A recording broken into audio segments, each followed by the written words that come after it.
शुरू कर रहा हूँ परमिशन। और साथ ही आज सबसे पहले आप लोगों के सामने एक टेवा डाल रहा हूँ। और इस टेवे की बड़ी अलग प्रकार की खासियत आप लोगों को मिलेंगी। इसको हम दूसरे शब्दों में बोल सकते हैं, इस प्रकार का टेवा बोलेगा तो कैसे बोलेगा, या नहीं बोलेगा तो कैसे नहीं बोलेगा। और ये टेवा जिनका है वो भी इसी ग्रुप में बैठे हुए हैं। अगर मैं कहीं गलत दिखाई दूं तो वो मुझे टोक सकते हैं, कोई प्रॉब्लम नहीं है। लेकिन मैंने इस टेबे में क्योंकि कुछ ऐसे हालात हैं जिनकी वजह से एक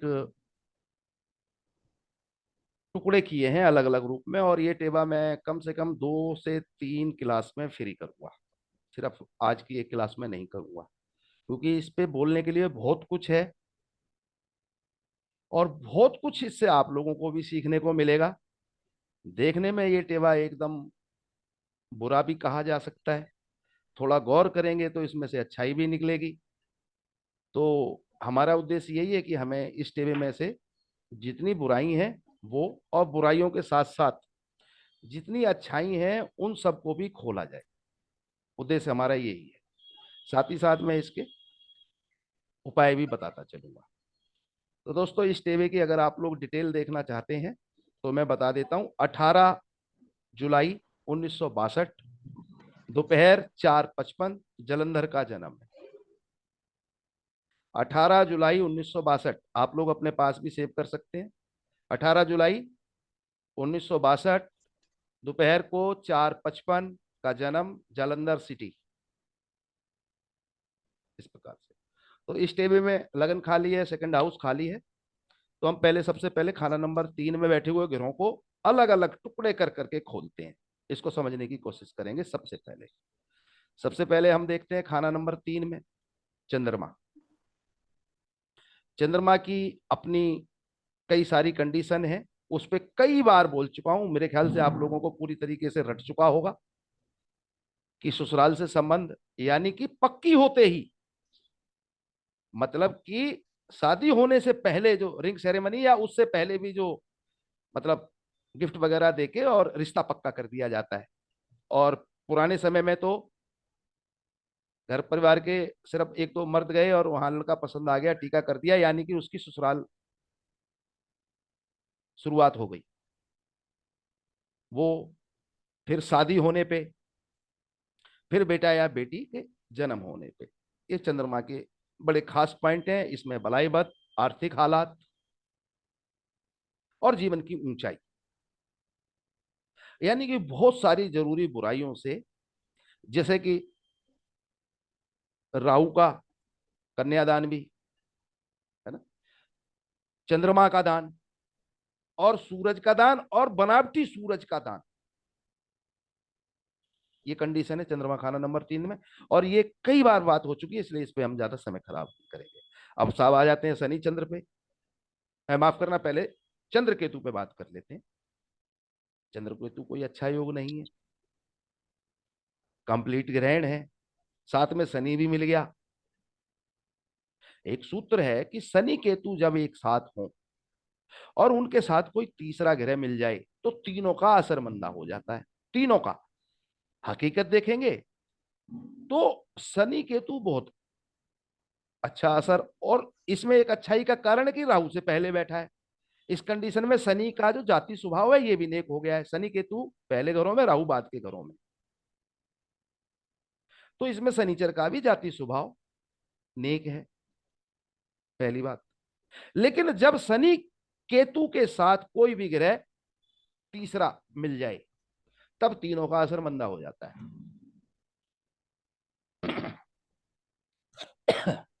एक सूत्र।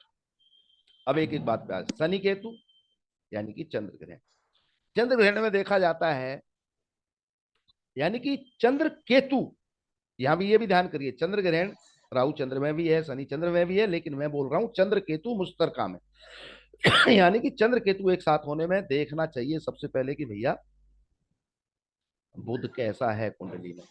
तो आप लोग देखेंगे कि बुध तो 8वें घर में बैठा हुआ है।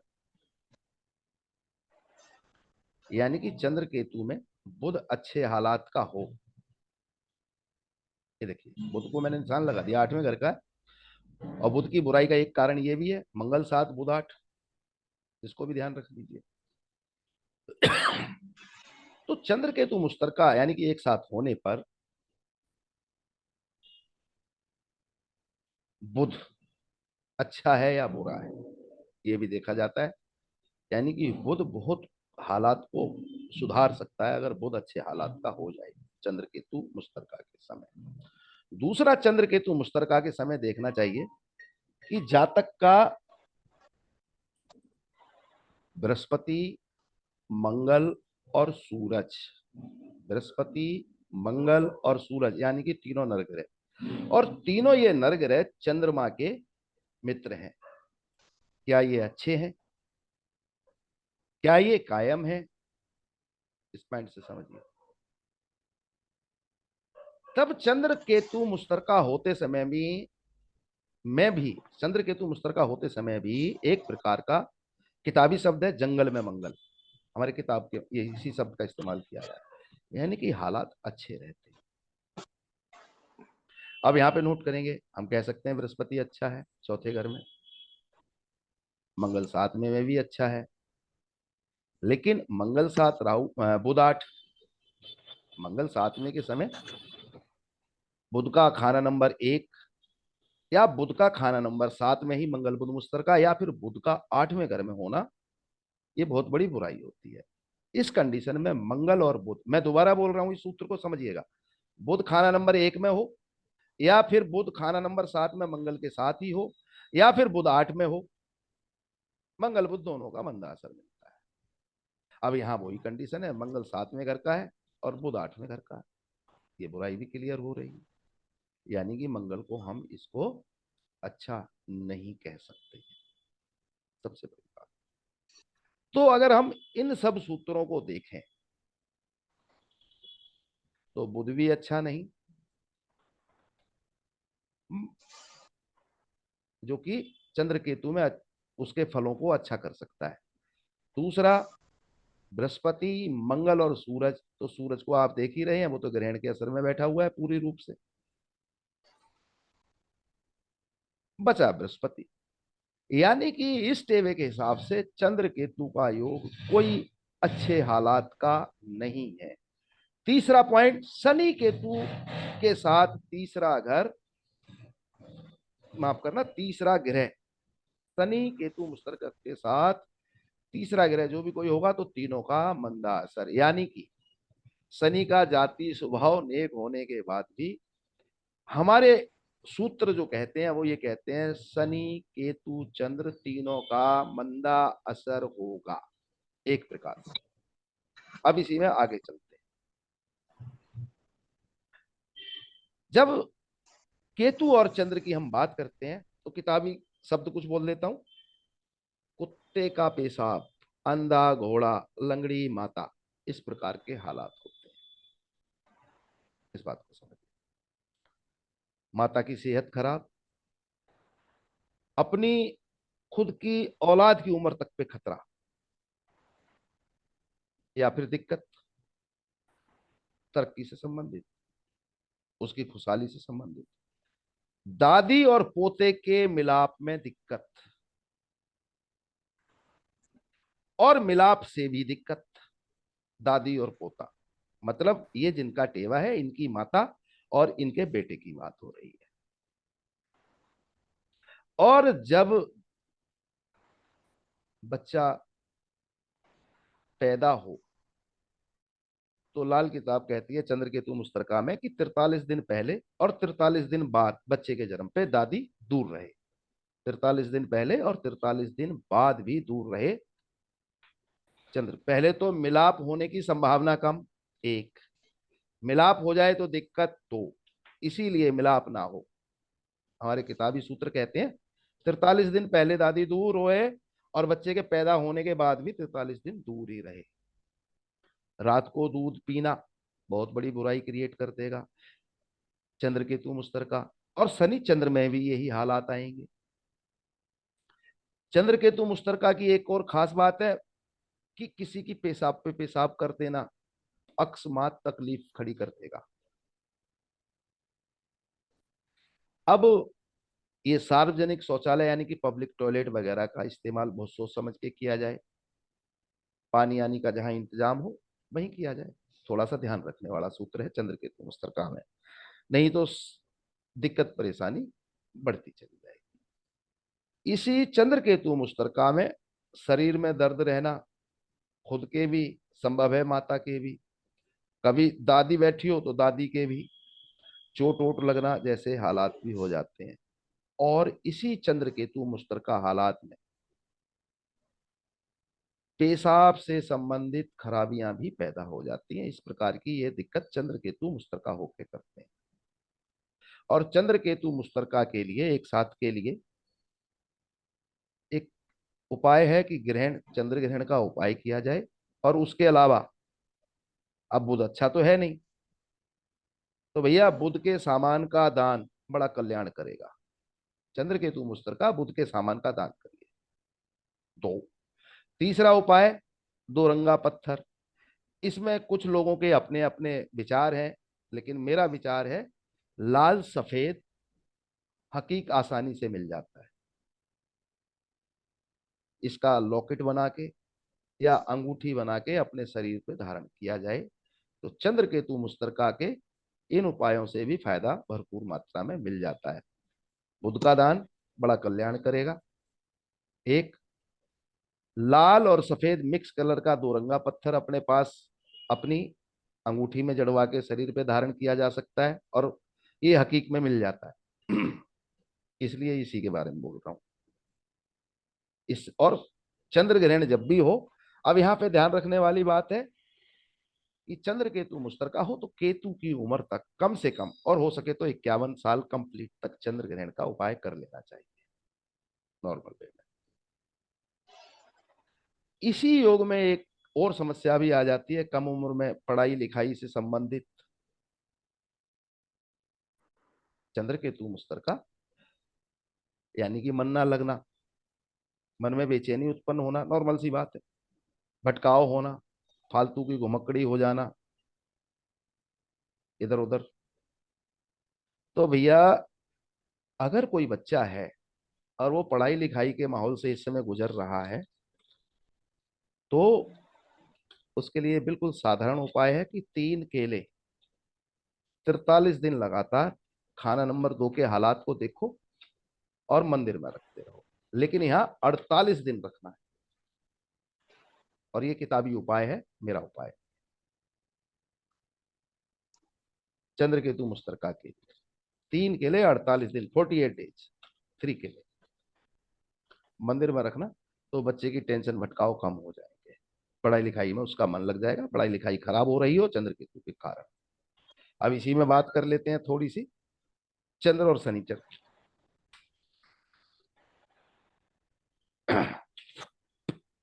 चंद्र शनिचर को बोला जाता है पानी की बावली, उल्टा हथियार, कछुआ। इन चीजों से बचिए, इसका मतलब ये है। टूटा हथियार, अंधा घोड़ा, दरिया में बहता हुआ मकान। दरिया में बहता हुआ मकान, अगर आप गहराई से जाएंगे, चंद्रमा और शनि 12वें घर में हो तब ज्यादा खतरनाक होता है।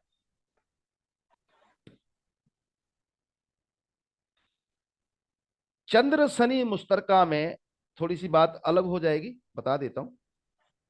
जब भी किसी भी बेटा या बेटी का हो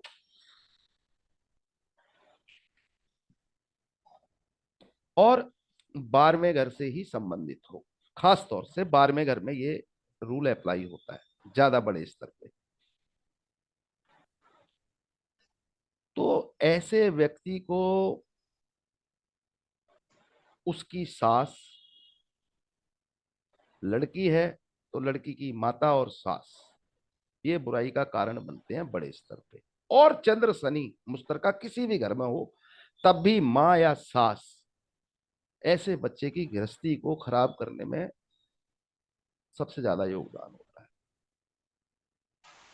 चंद्रमा और शनि मुश्तरका हो 12वें घर में तो ये योग ज्यादा बलवान होता है। माँ या सास के कारण, उनके बोलने के कारण, उनकी झिकझिक के कारण, कुछ भी लगा लो।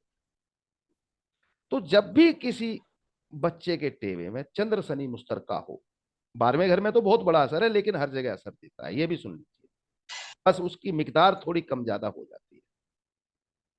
जब भी शनि चंद्र मुस्तरका हो, उस बच्चे के माता से जरूर बोलिए कि भैया आप अपने बच्चे के शादी ब्याह के बाद, जब बच्चा या तो बहू घर में आ जाए या बेटी ससुराल चली जाए, इंटरफेयर मत करिए बच्चों में। इंटरफेयर किया शनि चंद्र मुस्तरका वाले की सास या माता ने, 12वें घर में सास भी इन्वॉल्व है, इस बात को ध्यान करिएगा। गृहस्थी उजड़ जाएगी, तलाक हो जाएंगे, कोर्ट कचहरी थाना हो जाएगा, मुकदमेबाजी हो जाएगी। और जब भी शनि चंद्र मुस्तरका वाले कोई टेवे आपके पास आए, किसी के भी, मेल हो या फीमेल हो, बच्चा या बच्ची कोई भी, तो सबसे पहले पूछना भैया कि आपकी माता या आपकी सास के कारण ही झगड़े फसाद बढ़े। और सबसे बड़ी बात है, वो बेचारी भोली हो उनकी माता या सास, लेकिन उसकी एक मामूली कहा हुआ शब्द है ना, आग लगा देता है। जरूरी नहीं है कि माता या सास कुटिल ही हो, चालाक हो, या वो घर बिगाड़ना चाहती है, ऐसा नहीं है। बस उनका प्रेम से बोला हुआ भी शब्द कई बार इस खराबी का सबब बन जाता है। शनि चंद्र मुस्तरका में, इसको ध्यान कर। वो बेचारी बिल्कुल कोई पाप अपने मन में ना रखे हो, सास या माता, फिर भी इस तरीके के हालात क्रिएट हो जाते हैं। इस बात को भी ध्यान रखिए, शनि चंद्र जब भी मुस्तरका हो। इसलिए ही इसको दरिया में तैरता मकान या बहता मकान शब्द बोला गया है किताब में। यह है इसका खास कारण। दूध में जहर। और शनि चंद्र मुस्तरका हो तो एक मान के बात चलिए कि चंद्रमा खाना नंबर 10 का मंदा असर दे रहा है। अब समझ जाइए, चंद्रमा खाना नंबर 10 में बहुत मंदा, पैसे धेले पे भी, डबल माइंड कंफ्यूजन, घर की मन की शांति खराब भंग, इस तरीके से। मतलब कि चंद्रमा को नीच हालात में समझ लीजिए, बहुत मंदा। अब ध्यान करिए कि चंद्रमा 10th हाउस में, वो किसी बीमार को लिक्विड वाली दवाई भी पिला दे, शरबत भी पिला दे, पानी भी पिला दे, तो भी बुराई खड़ी हो जाती है। चंद्रमा दूध ना होके जहर हो जाता है, दूध में जहर, इस तरीके से।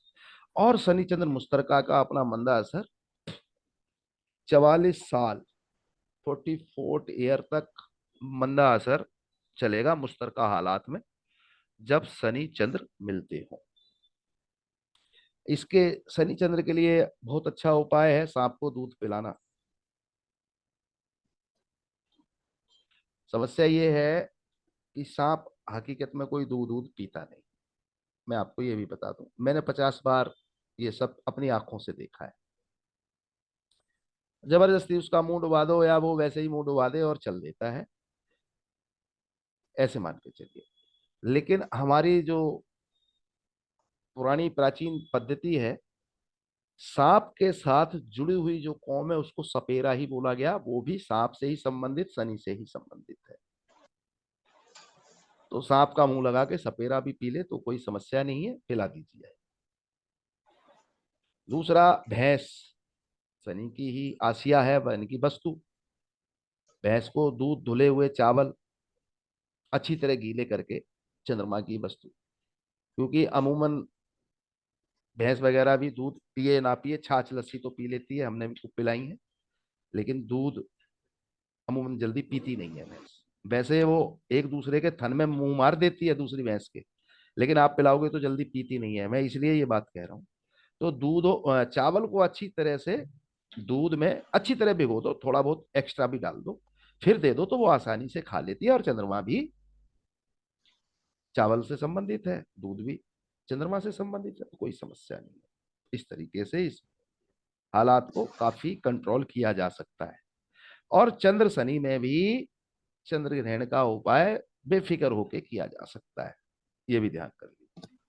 अब इसी को और समझिए, चंद्र शनि, इससे नीच केतु बनता है। पॉइंट समझते रहिए, शनि चंद्र मुश्तरका तो नीच केतु। और जब हम शनि चंद्र मुश्तरका की बात करें तो दोनों में से एक का ही असर अच्छा होगा, लेकिन यहाँ केतु भी बैठा हुआ है तो एक का भी असर अच्छा नहीं होगा, ऐसे समझिए। और खासतौर से बोल रहा हूं कि चंद्रमा का बिल्कुल नहीं होगा, जबकि चंद्रमा खाना नंबर 3 मंगल के घर में बैठा हुआ। इस बात को समझ लीजिए। और मंगल के साथ 7वें घर में तीसरे घर का जो संबंध है वो 9वें 5वें का भी बन रहा है। 3 से काउंट करिएगा, 1 2 3 4 5, और यहां से ये 9वां आता है। लेकिन मंगल बुध 8 की वजह से उस हालात में नहीं है कि यहाँ पे कोई मदद वाले हालात क्रिएट कर। अब हमारे किताब में, हमारी ग्रामर में ये सब लिखा हुआ है, 1 5 9 इस प्रकार से एक दूसरे की मदद करते हैं, है ना। लेकिन यहाँ वो मदद नहीं है। दूसरा कारण, खाना नंबर 11 भी खाली है, तो यहाँ वो मदद वाले भी कोई अच्छे हालात नहीं काउंट करिए, यानी कि यहाँ पे ग्रामर का इस्तेमाल नथिंग, ना बराबर। एक सूत्र और है इसमें शनि चंद्र में से ही, कि दोनों में से कौन अच्छा असर दे रहा है, तो वो आंखों से, आंखों की कंडीशन से पता चलेगा, आंखों के हालात पे पता चलेगा, आंखों की रोशनी, है ना।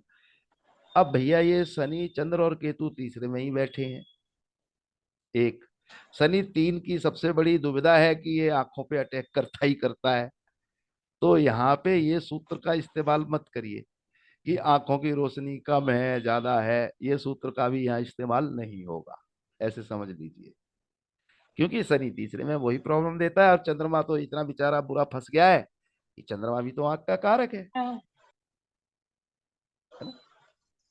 तो चंद्रमा का भी आंख की रोशनी, आंख के ऊपर अधिकार है, सूरज का भी अधिकार है, सूरज बेचारा इस तीसरे घर की दृष्टि में भी है और राहु के साथ भी है। पॉइंट समझिए।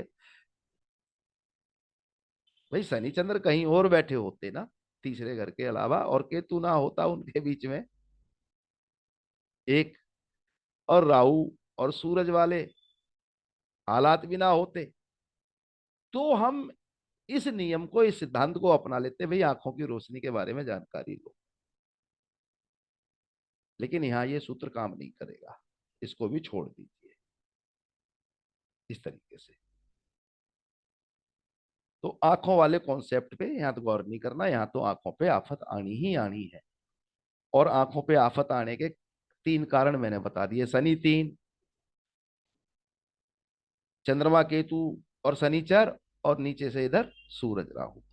तो इस बात को, यहां से भटकाव पैदा होगा, छोड़ दीजिए। अब शनि चंद्र पे और कुछ बात कर लेते हैं आर्थिक हालात में। खाना नंबर 3 के लिए खास तौर से एक शब्द का इस्तेमाल है, खाली बक्सा धन दौलत होता। बक्सा खाली, धन दौलत से संबंधित तिजोरी खाली, ऐसे समझ लीजिए।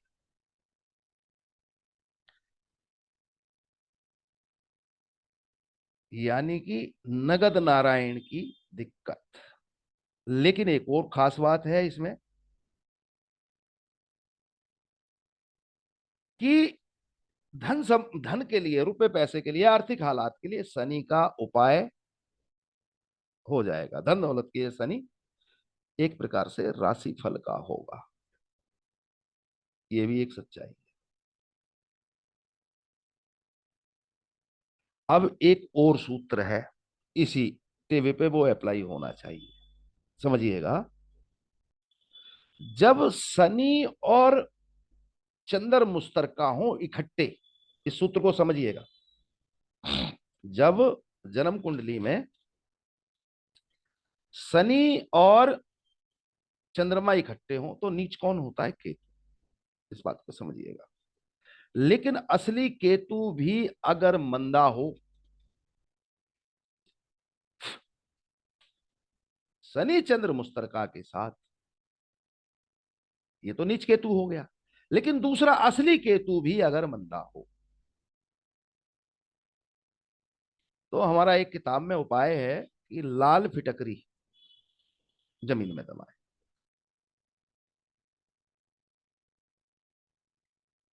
लाल फिटकरी जमीन में दबाएं। अब आप यहां देखेंगे, केतु 3 में तो मंदा है,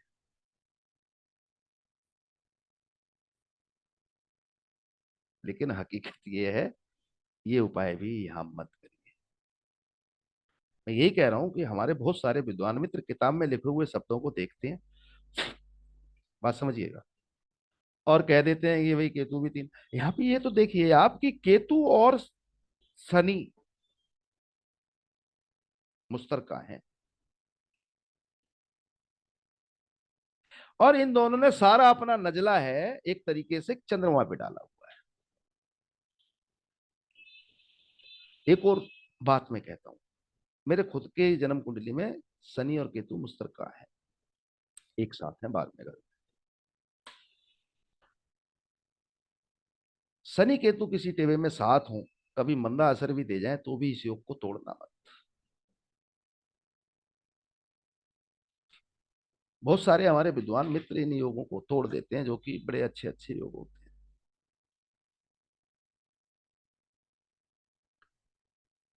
शनि केतु चंद्रमा की वजह से दोनों मंदे हो गए हैं, कोई शक नहीं है। लेकिन फिर भी इस योग को मत तोड़िए, क्योंकि हमारी लाल किताब वर्ष फल, महीना फल, सप्ताह फल, दिन, घंटा, मिनट्स, पॉइंट समझने की कोशिश करिए।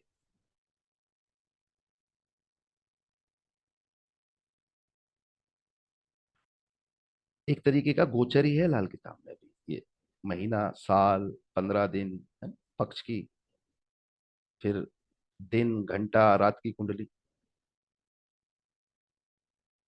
शनि केतु को मछेड़िया इकट्ठा ही रहने दीजिए, और शनि केतु अमूमन मंदा असर नहीं देते हैं, या तो चंद्रमा की वजह। तो भैया सिर्फ चंद्रमा को यहां से निकालने की कोशिश करिए, ऐसे समझिए। यहां से सिर्फ चंद्रमा को निकालने की कोशिश करिए, यहां से चंद्रमा को निकाल के और शनि केतु को रहने ही दीजिए। इस बात को भी समझिए।